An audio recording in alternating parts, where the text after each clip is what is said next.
दीपावली की पूजन करें, उसमें मुहूर्त देखिए, मनाना, मुहूर्त पूछिए, मनाना। कोई मुहूर्त लिखा हुआ है उसका स्मरण करें। धनतेरस की पूजन करने में, रूप चौदस की पूजन करने में, पड़वा की पूजन करने में, दूज की पूजन करने में आपको मुहूर्त की जरूरत नहीं। आप तो प्रदोष काल, शाम का जो प्रदोष काल का समय होता है, उस समय पर बड़े प्रेम के साथ में, आनंद के साथ में, एक सुंदर आनंद से, अगर घर में मार्बल या कोटा फर्श वगैरह लगा हो तो कपड़े से ही पोंछ लो, और अगर कच्चा मकान हो तो गोबर से थोड़ा सा लीप कर सुंदर आनंद के साथ में, भगवान का जहाँ मंदिर, देवालय, शिवालय है, बड़े आनंद से आपके घर में जो पूजन का जगह है, उस पूजन के जगह पर थोड़ा सा लीप कर या कपड़ा फेर कर वह आनंद के साथ एक सुंदर चौक पूर लीजिए, और चौक पूर कर उसमें थोड़ा सा चावल दाना या गेहूं का दाना रखकर उस पर एक चौरंग, चौकी, आटा, जो भी आप रख सकते हो उसको रखकर एक सुंदर वस्त्र बिछाकर एक सुंदर सी थाली में स्वस्तिक, कंकु के रोली का एक स्वस्तिक बनाइए, बनाकर उसको थाली के ऊपर, उसको पाटे के ऊपर जो कपड़ा बिछा है उसके ऊपर रख दीजिए। रखकर घर में कोई चांदी का सिक्का हो, चांदी का सिक्का ना हो, चांदी का कॉइन ना हो, तो अपना जो कॉइन आता है, 1 का सिक्का, 2 का सिक्का, जो भी कॉइन आता है वो रख दीजिए। और रखकर उसको जो मोली आती है, लच्छा बांधने वाला, हाथ में बांधने का जो नाड़ा आता है, मोली होती है लच्छा, उससे उसको हल्दी लगाकर लपेट दीजिए और बाबा को उस थाली में रखकर सुंदर आनंद के साथ में माता लक्ष्मी का स्मरण करते हुए 7 दिए घी के, लंबी बाती, एक दिया तेल का दिया लक्ष्मी जी के लेफ्ट हैंड। जैसे लक्ष्मी जी को जब पूजन करने बैठोगे तो लक्ष्मी जी का मुख आपकी ओर होगा कि नहीं होगा? आप ऐसे बैठे हो तो लक्ष्मी का मुख आपकी ओर, तो दिया आएगा इस ओर। मतलब आप जब पूजन करने बैठोगे तो आपका जो सीधा हाथ होगा, लक्ष्मी जी का वो उल्टा, उस उल्टे हाथ की ओर एक तेल का दीप लगाकर लंबी बाती का, और 7 दिए लंबी बाती के घी के, आटे के दिए, वो एक प्लेट में, एक थाली में रख लीजिए। पूजन का सामान, कंकु, चावल, रोली, मोली, हल्दी की गांठ, अमरवेल, कमलगट्टा, खड़ा धना, गुड़, ये सब सामग्री रखकर, कुछ भोग लगाने की सामग्री, कुछ धूप बत्ती आदि, इत्र आदि सामग्रियां रखकर, पुष्प आदि रखकर, जो क्वाइन तुमने रखा है, सिक्का तुमने रखा है, 7 दिए सीधे हाथ पर लक्ष्मी, 7 दिए जो तुमने आटे के बनाए हैं उसमें लंबी बत्ती कर सीधे हाथ पर जलाए, उल्टे हाथ पर तेल का दिया जलाकर पूजन की थाली में जो सामग्री रखी है जल का छींटा देकर, बड़े प्रेम के साथ वस्त्र समर्पित कर और रोली, चंदन, मोली, हल्दी जो भी है, मेहंदी आदि सब सामग्री समर्पित कर 5 अमरबेल के टुकड़े, 7 कमलगट्टा, 5 अमरबेल के टुकड़े, 7 कमलगट्टा, 5 हल्दी की गठान, ये सब अपने हाथों में लेकर माँ लक्ष्मी से प्रार्थना कर कुबेरेश्वर महादेव से विनती कर शिव की आराधना कर नारायण की आराधना कर दामोदर भगवान की आराधना कर माँ लक्ष्मी की आराधना कर दोनों हाथों से समर्पित कर कंकु, रौली उस सिक्के के ऊपर धीरे धीरे कर डालें, हल्दी धीरे धीरे कर उस पर डालें, और जो 7 दिए आप भोग लगाने के बाद, प्रसाद रखने के बाद में, फिर जब 7 दिए जो तुमने थाली में लिए हैं, प्लेट में लिए हैं, उससे माता लक्ष्मी की आरती करिए, कुबेरेश्वर महादेव का स्मरण कर आरती करिए। आरती रख दो, पर आरती को लेना नहीं, आरती भगवान की, भगवान को समझ। आरती झोली पसार कर माता लक्ष्मी से प्रार्थना करिए, माँ मैंने कुबेरेश्वर बाबा से विनय करी है, मैंने कुबेर भंडारी से विनय करी है, माँ आप नारायण के साथ, कुबेर के साथ, रिद्धि सिद्धि के साथ, गणेश जी महाराज के साथ आप मेरे घर में पधारिए, मेरे घर आप आइए, आपका निवास बनाइए, आप रुकिए। माँ हमें बहुत सारे अवगुण, हे लक्ष्मी माता, हे नारायण, हे शंकर, हे उभरदानी, हे गणेश जी महाराज, हे रिद्धि सिद्धि, हे कुबेर, हमें बहुत अवगुण है, पर हे माँ, हमने सुना है आपने शिव जी से जब वर मांगा था तो कहा था कि बाबा, शंकर भगवान से लक्ष्मी जी ने कहा था मैं जाने को तो चले जाऊं प्रत्येक मनुष्य के घर में, पर उसके घर में तो इतना अवगुण भरा हुआ है, इतने दोष भरे हुए हैं, इतना अपशब्द भरा हुआ है, इतने ताने भरे हुए, इतनी गालियां भरी हुई, इतना मन में खोट भरा हुआ है, मैं इनको कैसे लक्ष्मी प्रदान करूं, मैं इनको कैसे भंडार। तब माँ आपने तुरंत भगवान शंकर से कहा तो शिव जी ने कहा, लक्ष्मी, जब आप शिव की साक्षी में किसी के घर में प्रवेश करो तो अवगुण मत देखना, उसके गुण देखकर प्रवेश कर जाओ। वो कहते हैं कि मेरे गिनियो ना अपराध लाडली हमारे अवगुण ना गिने। अभी एक कथा में आपको वर्णन किया था, कोई बहुत अच्छा है ना, बहुत अच्छा है ना, उसको ज्यादा घूर के नहीं देना। कितना अच्छा व्यक्ति है ना, उसको ज्यादा घूर के मत देखो, घूर के मत देखो। क्यों? ज्यादा उसको घूर कर देखोगी तो उसमें अवगुण निकल जाएगा। तुम कुछ ना कुछ अवगुण निकाल लो कि कुछ ना कुछ दोष निकाल लो। और कोई व्यक्ति बहुत बुरा है ना, बहुत बुरा है, तुम्हें बहुत बुरा लगता है ना, थोड़ा उसको घूर कर देखो, अच्छे से देखो। अच्छे व्यक्ति को घूर कर मत देखो, बुरे व्यक्ति को घूर कर देखो, अच्छे से देखो, तो ये पक्का है उस बुरे व्यक्ति में भी कोई गुण निकल ही जाएगा, ये पक्का है।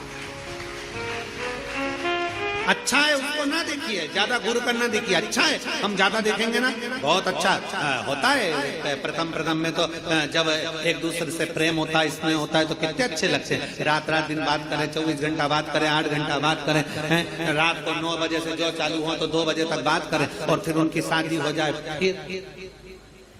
फिर बात करें, फिर तो खूब लड़ी मर्दानी होता है, फिर जो युद्ध चालू हुआ वो फिर युद्ध चालू। शिव कथा कर रही है, भगवान शंकर की कथा कर रही है, जो जिसमें बहुत गुण है, बहुत अच्छा है, जो उसमें तुम ज्यादा घूर कर मत देखो, उसमें अवगुण निकल जाएगा। बहू पहले कितनी अच्छी लगती है, बहुत बढ़िया, सास कितनी अच्छी लगती है, वो सब अच्छे लगते हैं, फिर धीरे धीरे उसमें अवगुण निकलता जाता है। हमारी सास तो ऐसी है, हमारी बहू तो ऐसी है, अवगुण निकलता जाता है। पहले घूर करना देखिए, अच्छा है ना उसको ज्यादा घूर कर नहीं देते, और बुरा है ना उसको घूर कर देखो, उसमें कुछ ना कुछ गुण जरूर जरूर। बुरे व्यक्ति में अच्छाई जरूर होगी, ऐसा हो नहीं सकता कि कोई अच्छाई परमात्मा ना निकाल। शिव कथा कर रही है, सुंदर पवित्र चरित्र कर रहा है, भगवान के पावन चरित्र वर्णन कर रहा है।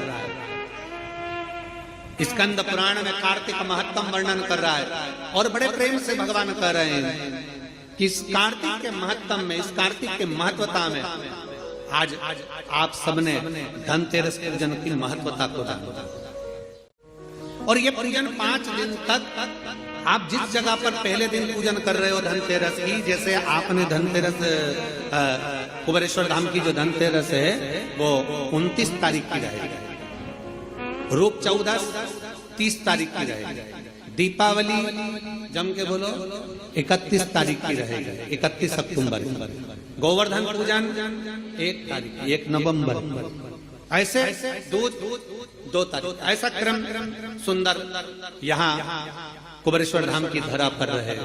तो आप लोग जो पूजन करेंगे 29 तारीख को धनतेरस की प्रदोष काल, कोई समय प्रदोष काल का देखकर बड़े प्रेम से लीप कर, चौकी रखकर, बड़े आनंद के साथ में कपड़ा बिछाकर, उस पर थाली रखकर सुंदर भाव के साथ धनतेरस की पूजन करो, और मेरे कुबेरेश्वर महादेव का स्मरण करो कुछ देर बैठकर, क्योंकि लक्ष्मी को भी और कुबेर को भी देने वाला अगर कोई है तो वो देव अधिदेव महा देने वाले।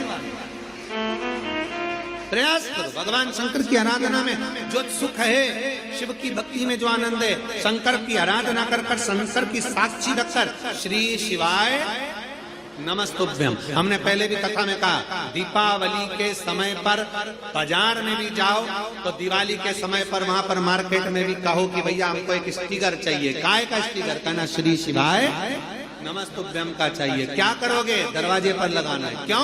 क्योंकि हमने सुना है शिव महापुराण की विघ्नेश्वर संहिता में लिखा है कि श्री शिवाय नमस्तुभ्यम बोलने वाले के मुख का मात्र दर्शन कर लो तो हमारे सारे पाप क्षीण हो जाते हैं, हजारों अश्वमेध यज्ञ का फल प्राप्त हो जाता है और हमारे कार्य सफल हो जाते हैं। तो सामने वाला व्यक्ति जब दरवाजा बंद होगा उस पर श्री शिवाय नमस्तुभ्यम लिखा होगा, सामने वाला कोई भी आएगा पड़ेगा, दरवाजा बजाएगा, जितनी देर खड़ा रहेगा उतनी देर पड़ेगा श्री शिवाय नमस्तुभ्यम। तुम दरवाजा खोलोगे, उसके मुख का दर्शन करोगे तो भी तुम्हारा कल्याण हो जाएगा। दो फायदे, हमारा लाभ उसमें है, शिव तत्व की प्राप्ति हो। जब महालक्ष्मी आनंद के साथ में धनतेरस का पूजन करो, कल कथा में अपन रूप चौदस के पूजन की महत्वता जानेंगे। फिर उसके आगे तीसरे दिन की कथा है 2 बजे से 5 बजे तक, उसमें अपन दीपावली पूजन को जानेंगे। फिर उसमें अपन एकम की पूजन का जानेंगे, गोवर्धन पूजन के दिन का महत्व की पूजन कैसे करना। फिर उसका वर्णन अपन दूज की पूजन का जानेंगे। ऐसे अपन पूरे 5 दिवसीय पूजन की महत्वता का स्मरण करें। 5 और मैंने तेरे ही भरोसे बाबा, तेरे ही भरोसे हवा विच उड़ती जावागी बाबा, डोर हल्को चढ़ी नाव में कटी जावागी, भोले मैं तेरी पतंग, शंभो मैं तेरी पतंग, हवा बिच उड़ती जावागी बाबा, डोर हल्को चढ़ी नाव में कटी जावागी। शिव तत्व की प्राप्ति, भगवान शंकर की प्राप्ति कितने आनंद के साथ। और जिस कभी भी ध्यान रखना, लक्ष्मी पूजन जब भी करो तो शिव को याद जरूर करो। भगवान नारायण को भी अगर लक्ष्मी दी है तो भगवान शंकर, नहीं तो माता ख्याति देवी लक्ष्मी जी की माँ, तो लक्ष्मी जी का विवाह तो भगवान शंकर से करना चाहती थी। पर नारायण भगवान शिव की आराधना में लगे रहे। पूछ लिया देवादिदेव महादेव ने, नारायण क्या बात है, अभी मेरी आराधना ज्यादा करें, क्या हो क्या गया। नारायण कहते हैं, प्रभु वो ख्याति देवी लक्ष्मी जी की माँ, उनका विवाह आपके साथ करना चाहते हैं। आप चिंता क्यों करते हैं, आप क्या चाहते हो बोलो। नारायण ने कहा लक्ष्मी मुझे चाहिए। नारायण लक्ष्मी में आपको दे दो, मन आप लक्ष्मी से विवाह करोगे, लक्ष्मी आपसे विवाह करेगी। लक्ष्मी जी से पूछा, स्वयं भगवान शंकर जब लक्ष्मी मैया बेलपत्र के वृक्ष के नीचे झाड़ू बुआरी कर रही हैं, बेलपत्र के वृक्ष के नीचे सेवा कर रही हैं, शंकर भगवान प्रकट होकर स्वयं पूछते हैं, गौरी शंकर, शंकर पार्वती के साथ प्रकट होकर पूछते हैं, क्या बात है, क्या चाहिए, क्या हो गया। अब स्वयं भगवान शंकर ने लक्ष्मी जी से पूछा, तुम्हें क्या चाहिए। लक्ष्मी जी कहती है, मुझे नारायण के चरण चाहिए, नारायण के चरण। भगवान शंकर ने पूछा, लक्ष्मी तुम नारायण के चरणों में रहने को तैयार हो। लक्ष्मी जी का शब्द था कि नारायण के चरणों में रहने को तैयार हो। इतने में लक्ष्मी जी कहती हैं, केवल नारायण के चरणों में ही नहीं, जिसके हृदय में नारायण बैठा है उसके घर में रहने को भी तैयार। जिसके हृदय में नारायण बैठा है, जिसके हृदय में श्री हरि बैठे हैं, जिसके हृदय में भगवान बैठे हैं, उनके घर में रहने को मैं तैयार। उनके घर, ये कार्तिक का महीना बड़े प्रेम से भगवान की विरल भक्ति धारण करते हुए दीप प्रज्वलित करिए और बड़े आनंद के साथ में 5 दिवसीय कार्तिक के महीने में सुंदर दीपावली महापर्व को मनाएं। हमारे कुबेरेश्वर बाबा की धरा पर भी दीपावली की रात्रि को लोग आते हैं, इस कुबेर भंडारी के दरवाजे पर घी के 11 दिए लगाते हैं। लोग अपने अपने घर की पूजन दिन में शाम को कर रात्रि को निकल कर आते हैं और पूरे प्रांगण में कहीं जहां उनका मन करता है वहां बैठ कर 11 दीप लगाकर बाबा कुबेर भंडारी के चरणों में झोली पसार कर प्रणाम करते हैं, बाबा भंडार और दूसरे दिन पर बाबा का खजाना लेकर यहाँ से चले जाते हैं। 31 तारीख की रात्रि को लोग आसपास के गांव के शहर के सभी भक्त लोग यहाँ पहुंचते हैं बाबा के 11 लगाने के लिए और सुबह बाबा का खजाना जाकर